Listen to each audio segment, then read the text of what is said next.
Students welcome to your on YouTube channel studier for goals. Students हम लोग आज बात करेंगे प्रॉपर्टीज ऑफ फ्रैक्शन। यानी कि हम लोग पिछले वीडियो में हम लोग फ्रैक्शन के कुछ और प्रॉपर्टीज के बारे में जाना था, जैसे कि नेचुरल नंबर, होल नंबर और इंटीजर्स, और कुछ जो पार्ट था हम लोग प्रॉपर्टीज रेशनल नंबर का भी जाना था। ये जो प्रॉपर्टीज है ये फ्रैक्शन और रेशनल नंबर दोनों का प्रॉपर्टीज में इंक्लूड है। ठीक है, दोनों का जब ये प्रॉपर्टीज हम लोग पढ़ लेंगे फ्रैक्शन का, तो इसमें रेशनल नंबर का भी प्रॉपर्टीज इंक्लूड हो जाएगा, दोनों हम लोग का कवर हो जाएगा। ठीक है, तो हम लोग प्रॉपर्टी जो टोटल है वो 5 प्रॉपर्टीज हम लोग आज डिस्कस करेंगे। ठीक है, जो पहला प्रॉपर्टीज है, if p by q is a fraction then for any natural number M.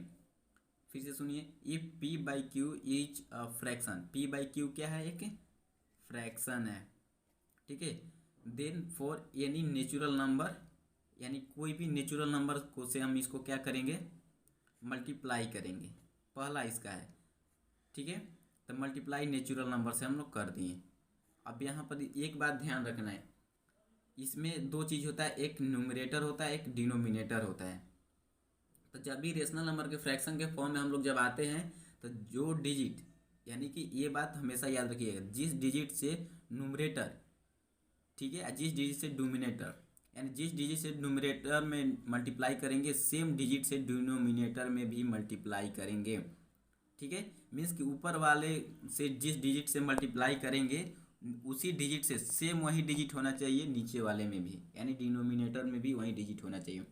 जैसे कि मान लीजिए 3/4 है।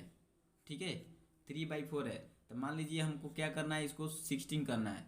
यानी 16 करने के लिए यहाँ पर 4 करेंगे, तो ये तो मेरा डिनोमिनेटर 16 हो गया, हमको डिनोमिनेटर 16 चाहिए था, तब यहाँ तो 16 हो गया।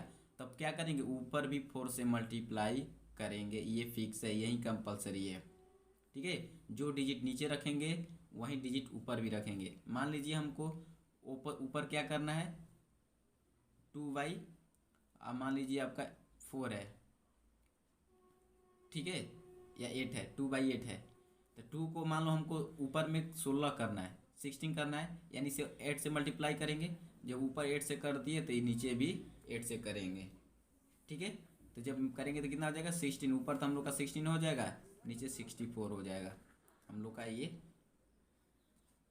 आंसर हुआ इसके लिए। ठीक है, यानी कि जिस डिजिट से ऊपर करेंगे उसी डिजिट से नीचे भी करेंगे, ये बात ध्यान रखिएगा। ठीक है, उसके बाद हम लोग का नेक्स्ट जो आता है प्रॉपर्टीज फ्रैक्शन का, ये है, if p by q is a fraction and the natural number m is a common divisor of p and q, then कह रहा है कि पी बाई क्यू भी सेम वही है, यहाँ पर सिर्फ क्या है, कॉमन डिवीजर हो गया है, यहाँ पर डिवाइड हम लोग करेंगे।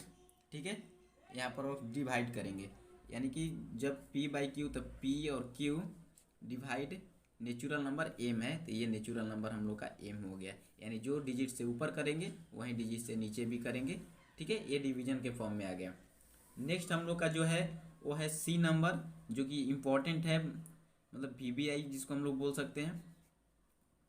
कर है, two fraction p by q and r by s are said to be equivalent. पहले तो इसमें दो चीज़ है, p by q and r by s, इसमें दो फ्रैक्शन आ गया। सब में देखिए एक ही फ्रैक्शन था, इसमें भी एक ही फ्रैक्शन था। इसमें कितना फ्रैक्शन आ गया, 2 फ्रैक्शन आ गया। इसमें इक्वावेलेंट भी बोला है। ठीक है, तो इक्वावेलेंट का मतलब क्या होता है,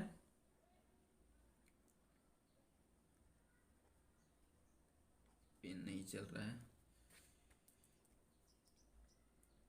AQUIVALENT। इक्वावेलेंट का मतलब क्या होता है, इक्वावेलेंट का मतलब होता है नंबर और क्वांटिटी। नंबर और क्वांटिटी क्या होना चाहिए, बोथ आर सेम। दोनों क्या होना चाहिए, बोथ आर सेम। यानी कि जब भी हम इक्वावेलेंट की बात करेंगे तो उसमें नंबर, NUMBR लिख देते हैं, नंबर और क्वांटिटी क्या होना चाहिए, दोनों सेम होना चाहिए। जैसे कि P by q and R by S है। ठीक है, P by Q R by S. अब देखिए एंड, जब दो फ्रैक्शन के बीच में अगर एंड दिखता है तो इसका मतलब हो गया क्रॉस मल्टीप्लीकेशन। ये बहुत इंपॉर्टेंट है, इसको याद रखिएगा। जब दो फ्रैक्शन दिख गया और बीच में एंड दिख गया है या बीच में कॉमा दिख गया, तो इसका भी मतलब क्रॉस मल्टीप्लिकेशन याद रखिएगा।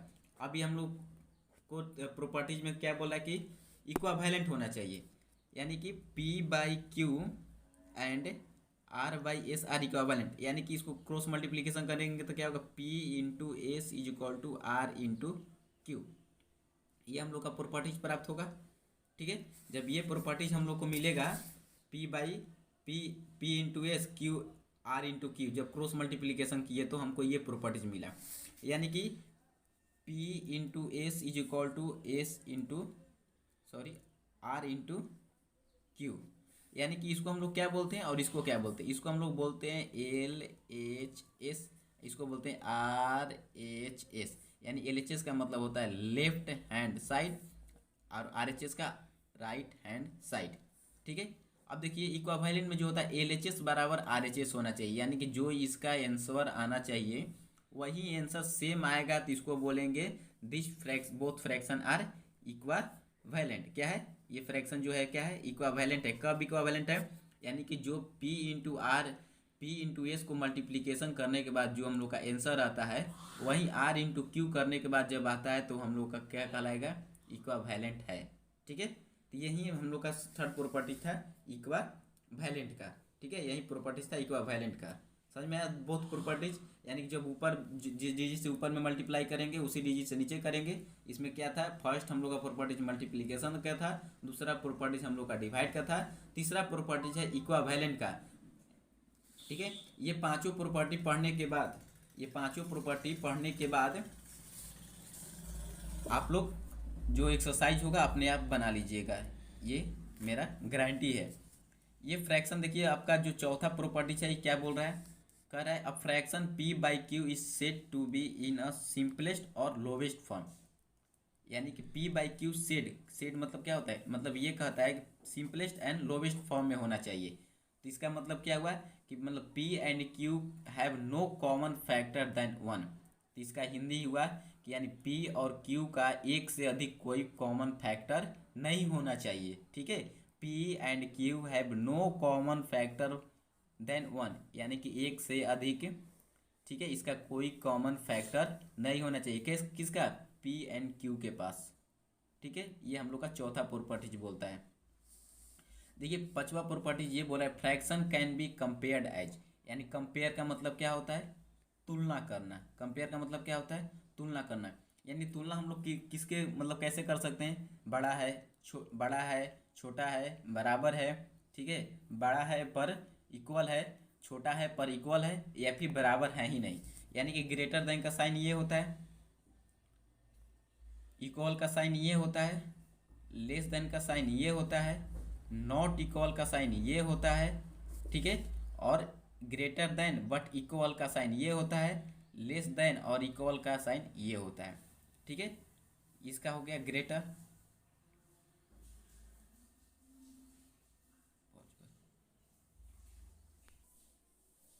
ठीक है, इक्वल का साइन ये होता है, चलिए हम लिख दिए हैं टोटल का, यानी कि इसका साइन जो होता है वो ग्रेटर का होता है, ये इक्वल का होता है, ये नॉट इक्वल का होता है। देखिए दो साइन रहेगा, जब बीच में क्रॉस कर देंगे तो नॉट इक्वल हो गया।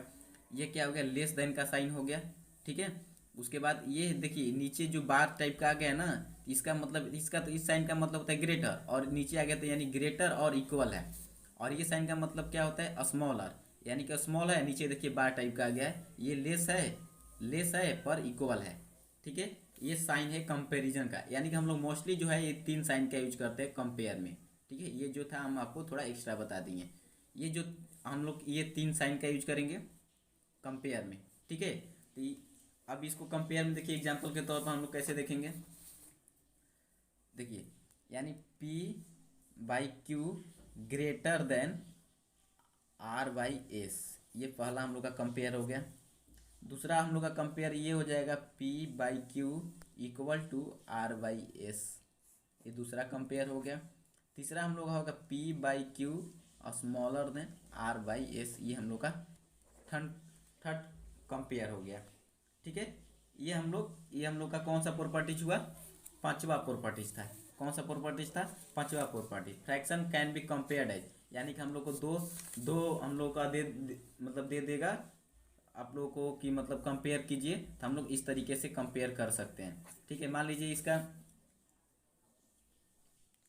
ठीक है, इस तरह का हम लोग को कंपेयर करने के लिए आएगा। ठीक है, दो फ्रैक्शन के फॉर्म में दिया रहेगा, अब बताना है कौन बड़ा है कौन छोटा है। ठीक है, जैसे कि 2/1 दिया रहेगा ग्रेटर देन, अब इसमें एंड बीच में दिया रहेगा। ठीक है, अब बताना है 1/2 दे दिया गया, अब बताएगा कौन इसमें बड़ा है, तो आपको कर देना है 2/1, ये बड़ा है 1/2, ऐसे करना है। या फिर 1/2 और इक्वल टू 1/2 दिया रहेगा, यानी कि इसमें यहाँ पर एंड दिया रहेगा क्वेश्चन के तौर पर। ठीक है, हमको ऐसे इक्वल टू कर देना है। इस तरह का क्वेश्चन होगा जैसे कि हम लोग को सॉल्व करना होगा। ठीक है, आ रहा समझ में?